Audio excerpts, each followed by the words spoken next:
एक सुंदर कहानी है जिसमें उस ऋषि का क्या नाम है जिन्होंने निगल लिया था। आप जानते हैं मैं किसकी बात कर रहा हूँ? अश्विनी कुमार। और वो उनके पास कुछ सीखने गए थे, शुक्लाचार्य। हाँ, क्या उन्होंने घोड़े का रूप ले लिया था? अश्विनी कुमारों ने घोड़े का रूप ले लिया था और उन्होंने क्या निगल लिया था? शुक्लाचार्य को। मेरे ख्याल से वो एक पूरी बड़ी कहानी है जो शायद महाभारत का ही एक हिस्सा है।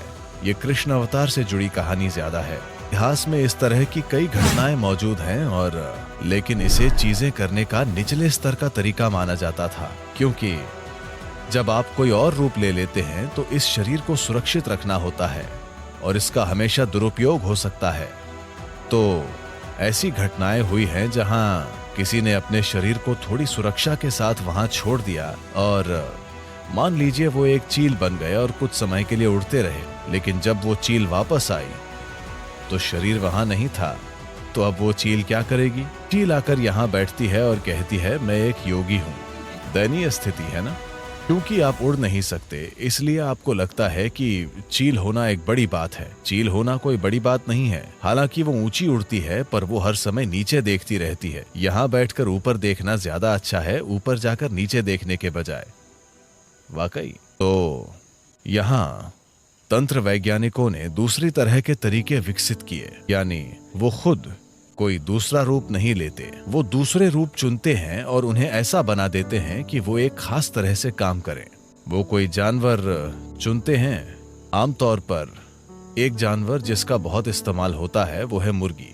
अरे आपको लगता है कि वो बेकार चली गई? तो वे उसके जीवन को, वो मुर्गी जवान और जीवंत होनी चाहिए कि पकी हुई। तो मुर्गी की जान निकाल दीजिए और उस जीव रूप का उपयोग अपने कुछ काम करवाने के लिए कीजिए। बजाय इसके कि आप मुर्गी का शरीर धारण करें, आप नियंत्रित तरीके से उस मुर्गी से चीजें कराते हैं। रिमोट कंट्रोल मुर्गी, ठीक है?